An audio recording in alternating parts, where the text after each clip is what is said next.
Welcome to the May 27th meeting of the Fall River Sewer Commission. Paul, would you do the roll call, please? President Almeida. Present. Commissioner Souza. Present. Commissioner Bernia. Present. Thank you. Okay, pursuant to the open meeting law, any person may make an audio or video recording of this public meeting or may transmit the meeting through any medium.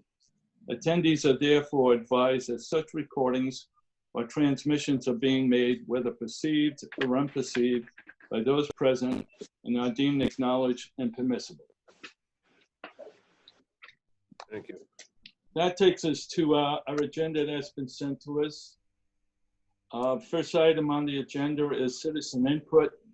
Mr. Furlan, has there been any submittal from anybody with respect to wanting to submit something for citizen input? Nope. So we had on the agenda that anybody that wanted to be heard during citizens input could submit to the email address sewer@fallriverma.org before 12 o'clock today. And nobody did. When I reviewed that email account, there was no submissions for citizens input for this meeting. Okay. We'll be able to see if something does come up in the future. Yep. Okay, that takes us to item number 2. As usual, we have to deal with the minutes of the previous meeting. In this particular case, it was the meeting held on April 9th. You gentlemen still need to review it. I believe it's part of our packet. If there's any questions or changes you wish to make, please bring it up now. If there are none, then I'll entertain a motion to approve the minutes of the previous meeting held on April 9th. I make a motion to approve the Anybody want to minutes. second that? Anybody want to second that? Second the motion. All in favor? Aye. Aye. So all Okay. votes, since we're doing remote, all votes need to be a roll call vote. So Okay. you'd like President Almeida on the motion? I'm sorry, I didn't get that. All votes, since we're doing meetings remotely, all votes need to be done by roll call. It's Okay. part of the directive. So if you'd like, I can call out the roll for a motion that was made on item number 2. All right. My vote is President yes. President Yes. Almeida, Yes. Member Souza, Yes. Member Bernia, Yes. that passes. Okay. That takes us to item number 3, which deals with the contract number 1, wastewater treatment facility contract with respect to change order number 1. Yes. So within your packet, there was a summary email of the change order number 1 for the contract down at the wastewater treatment facility. For the meeting, I didn't have the full change order prepared, but I did have the summary email that was prepared for the meeting. The amount of the change order is $268,587.23. This change order is for the general contractor, West Construction. So this is the large contract that we have going on down at the wastewater treatment facility. This deals with a number of PCOs that have come up through the project. Majority of them are, or some of them are owner requested. Other ones are unforeseens that have come up through the construction project. I guess the biggest item on the change order is with respect to what you call the flame wet weather pumps. And I think we talked about this in the previous meeting. Correct. I'm wondering, are those pumps going to be installed as part of the project, or are they going to be put on the shelf until they're needed? Those are being installed immediately. So one of them actually arrived last week from Germany, and it was installed last week. Those 3 pumps, so there's 3 large wet weather pumps. Those pumps were down. and these are replacements for them. So they're not spare parts. They are replacements for ones that are in service. Well, were in service. Just for my own identification, what's the purpose of these pumps? So during a wet weather event, these pumps are in the prior to our pre-treatment area. So we have two areas where wastewater comes into our treatment plant. One is our main interceptor drain that follows the coastline and then comes into our plant, the north end of our plant, comes in from the Atlantic Boulevard side. We also have the pipe that runs through our plant and comes from the 20-foot diameter, 3-mile long deep rock tunnel. These pumps actually take, and there's a large chamber right before the before the bar screens and everything like that. These pumps pump the water up so that it can continue to move by gravity through the plant. So they're imperative for our plant to work. Without these pumps, we are able to adjust the gates to either take more flow from the tunnel or more flow from the interceptor. But we still need those to be able to get all the flow through our plant during the wet weather storm. All right, and the existing pumps that are there now, or have been there now, how far back, how old are they, you think? Those were done in the 97, I believe, wet weather upgrade of the plant. So they've been rebuilt multiple times, and they just they got to the point where they couldn't be rebuilt anymore. All right. Question? Anybody have any questions? Yes, I do. Are they continuous? Paul, are they continuous duty? They are. The motors themselves, it's a large submersible pump. It's fits inside a pocket. They're not. They're continuous duty rated, but they're not used on a continuous duty. They're used. Oh, yeah, that's what I was going to ask you. Okay, and they come from Germany? Yeah. So Flight is the manufacturer. Flight. So Okay. Flight Pump Systems.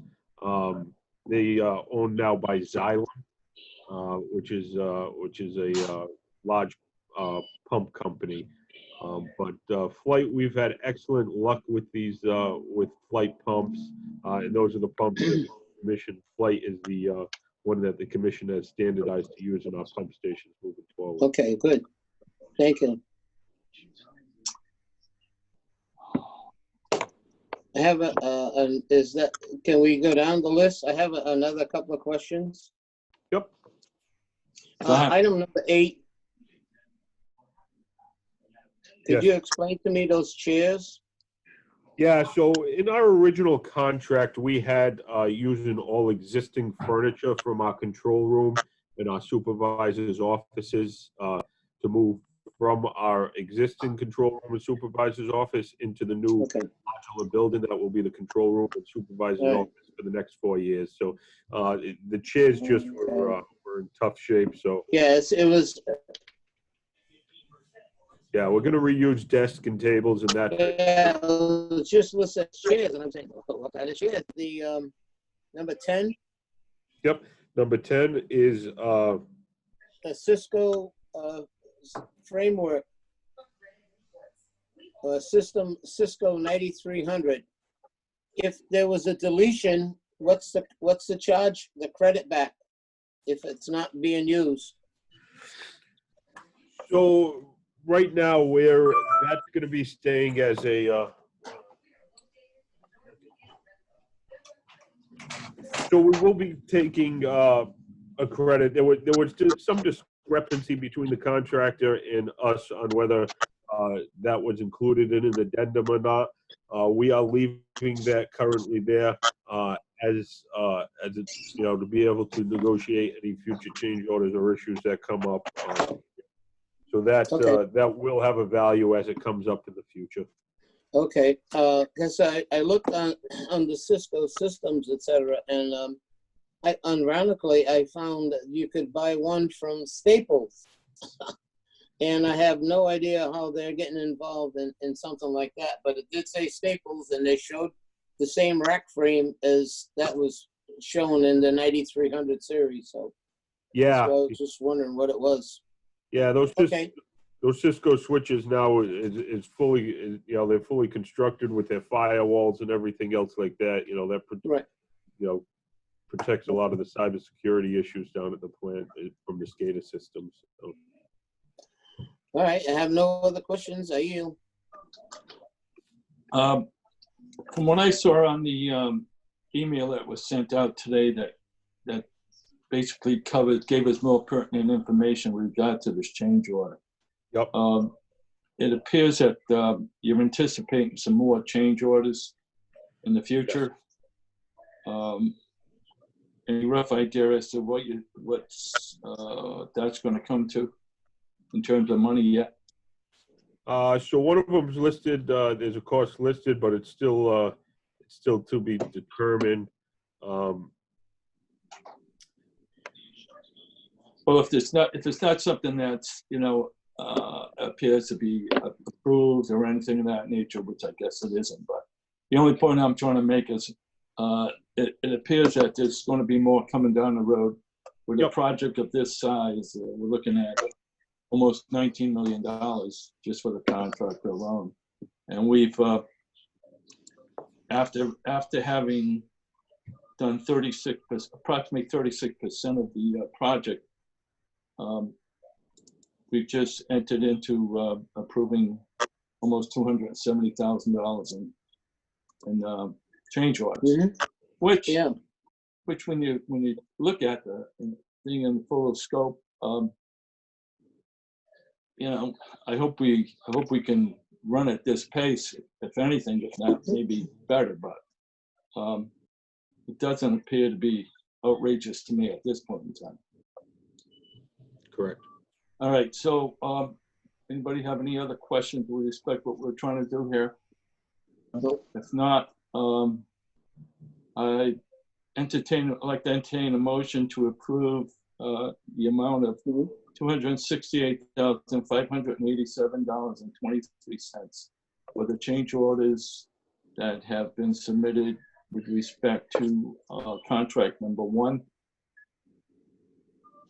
Anybody want to make that motion? I'll make the motion. We accept the change order as specified in addendum number 1, change order number 1. Okay, you're gonna do a roll call, Paul? Yes. Roll call, President Almeida, Yes. Commissioner Souza, Yes. Commissioner Bernier. Yes. Thank you. Okay, thank you, gentlemen. That takes us to item number 4, fiscal year 2021 budget and rates. It's my understanding that what we're presently being asked to do is to approve a revised budget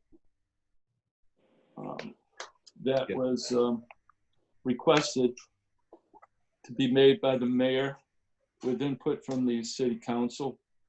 And I believe the reason for the revised budget was the addition of $100,000 to be added to the transfers or stabilization line.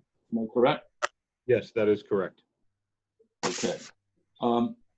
I did happen to listen to the city council meeting the night in which this was proposed by them. And I can understand the purpose of doing it. And so, and it's only, from what I can see, only $100,000, which is, we need a lot more, but under the circumstances, I guess we're going to start somewhere. I guess one question I just got before we start dealing with, just how much do we have in a stabilization account right now, Paul? So currently we have $500,000. Okay.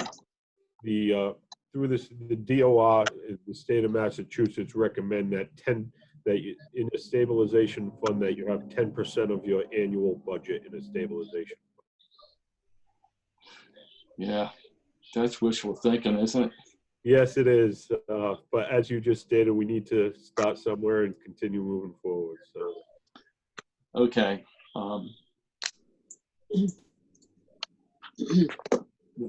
Anybody have any questions about this? And I guess the bottom line is that the change was what, something like 4 cents from what the original budget was for the sewer rate, and the stormwater fee would stay the same at 46 cents, $46. Well, yeah, no, correct. So it was a 4-cent increase to the sewer rate. So that made the So the revised rate was 4 cents more than what we originally proposed, right? correct. Okay, Correct. all right. Which we, as we can all imagine, is quite minimal. Correct. what page are you looking at? If you look at the Be it ordained by the city council? no, page before it should reflect down at the bottom what the proposed new rate with $100,000 included for fiscal year 21 in the 21 column. You'll see it down at the bottom. It says $5.59. You can compare those numbers with what's on the, Okay, I see it. Yeah, it's minutes. fiscal 21. Okay. Yeah, I got it now. Okay. Yep. All right. So, the page that you did talk about, Richard, I guess talks about what the revised rates that we also need to approve that deal with the ordinances. So when, I guess, Mr. Ferland, when we can deal with this in one lump sum, I would assume, right? I think it would be best to be able to do two separate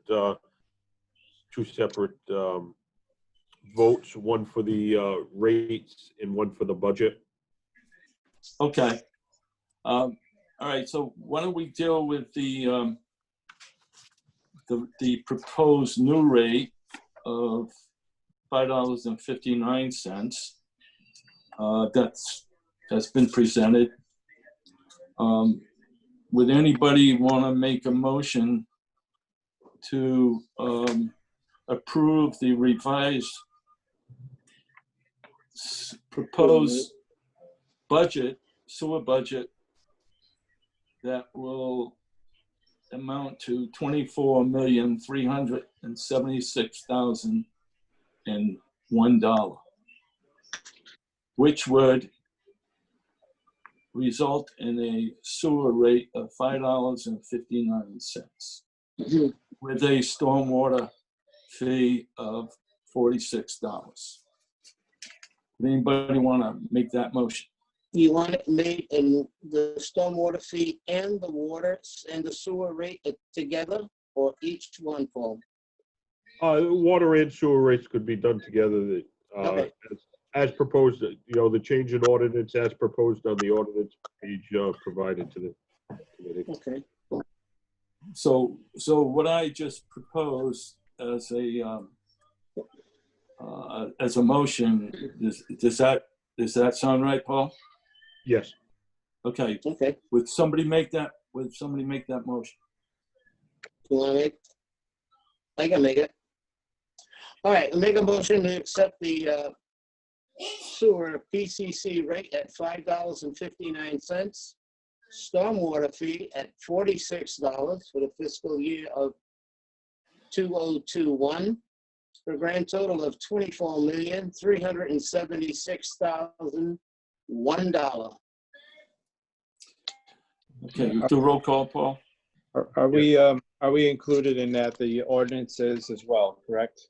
Is this, I thought we said we do that as a separate issue. okay. So are we doing the rates right now in the ordinance, or I just want to make sure we're clear? No, I think what we're looking at is we have a motion to approve the revised sewer rate budget Stormwater fee. and stormwater fee.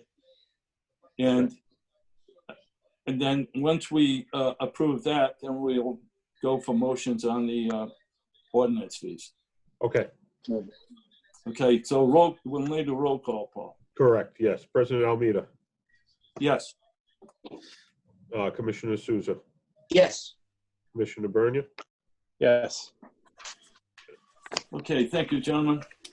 All right, now that then takes us to the revised rates for the ordinances that are on the books.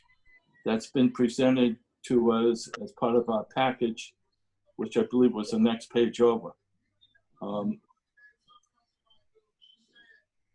I believe these rates have all been readjusted. The new rates are there. I guess they're pretty self-explanatory when you consider what we've done in the past. So we'll just need a motion to approve the rates that has been presented with respect to rates found in the ordinances. Anybody I'll want to make a make motion. I'll make a motion to accept the rate as proposed in the ordinance changes. All right. Second. Roll call. Second motion. No, we're gonna do a roll call. President Almeida, Yes. Commissioner Souza, Yes. Commissioner Bernia. Yes. Thank you, gentlemen. That takes us to item number 5, other business. Is there any other business? So just if the commission will indulge me for a second, just a couple of things that I like to bring up at all the meetings lately. Drinking water, by all the studies and everything that we've read, the drinking water is safe, and COVID-19 cannot be transmitted and does not affect the drinking water. So it can't be transmitted through that medium. I just always try to get that out there, make sure that people are aware of it, that there is no impact to the drinking water due to this virus. The other thing that I'd really like to get out there is I'd really like to thank our staff, our sewer division staff, right through this whole entire COVID-19 pandemic has been working straight through. You know, we have the wastewater plant, which all of our operators, our maintenance staff, our collection staff has been coming into work every day. We're essential employees providing an essential service, and you know, we don't have the ability to be able to have our staff at home safe with their families. So I just want to say thank you to all of our staff. Thank them for you know, leaving the safety of their homes, leaving their families to come in to do their job, to make it so that everybody has the proper utilities that they need. It also goes on our water department, same things, our water treatment operators, water treatment maintenance staff, and now our distribution maintenance staff is fully back to work performing their essential duties. Our office staff here has been on a rotating basis coming in, limiting the number of staff in the office at one time, but everybody has been rotating to make sure that everything in the office is being done to keep the essential movement of the city going forward. Well, excuse me. With respect to that, has anybody had to be furloughed? None of our staff has been furloughed. Nobody has been laid off to date.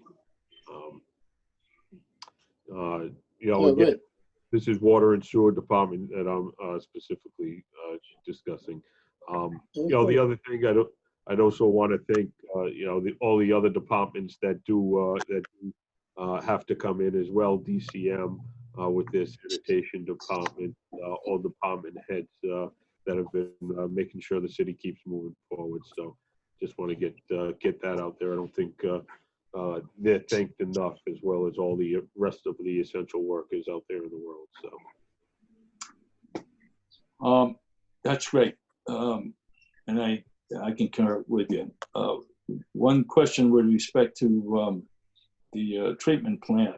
I happen to notice in one of the monthly reports that the complement of workers that are down there, it appears that we're down somewhat. We're normally, from what I can remember, we're usually short by 2, but I think the last time I saw it, we're short now by 4. I was wondering if that's having any effect as to what goes on down there or what have you. So it doesn't have any real effect on the services that we provide. The rest of the staff, so typically in those staff positions, we had a couple of attritions due to retirement.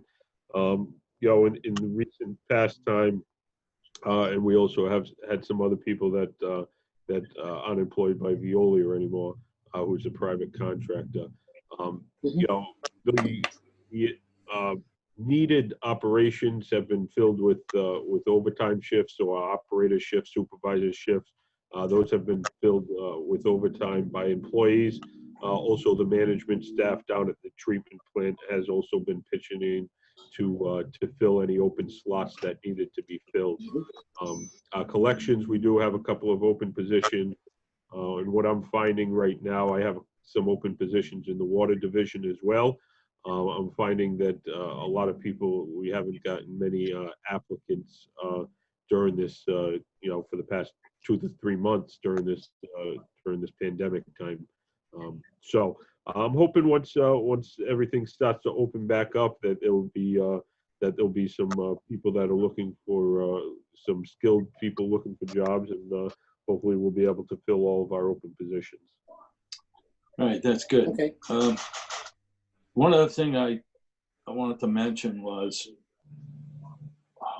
how do you see things going for this particular budget year that we're in? Yeah, I'm sure there's concerns with everybody with respect to their departments as to what effect the business climate has had on the public, what with layoffs and so forth. Are you seeing collections coming in at a slow rate? How does it look?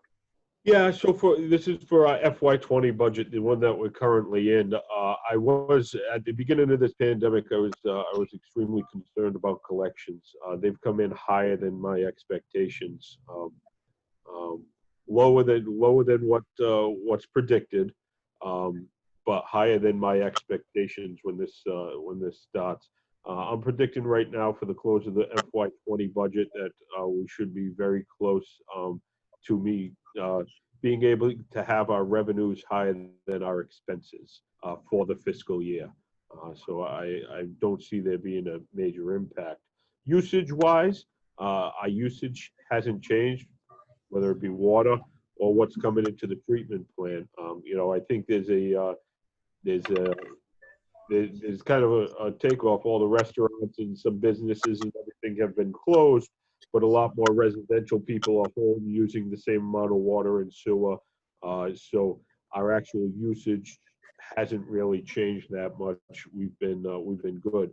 So usage-wise, I think we'll hit our projections. Revenue-wise, I'm more comfortable now than I was 2 months ago to be able to say that our revenues will be higher than our expenses at the close of the fiscal year. Okay, good. Well, I guess we have to wait and see, but I'm glad to hear you appear to be optimistic with respect to that. Yeah. That's it for me. Anybody have any other things they want to talk about? Nope. All right. Thank you, gentlemen. I'll entertain a motion to adjourn. Second. Now, do we need a roll call on that, Paul? Yes, please. Adjourn the meeting. Yes. Second. President Almeida, Yes. Commissioner Souza, Yes. Commissioner Bernia. Yes. Excellent. Thank you, gentlemen. Thank Stay you. safe and stay well. Okay.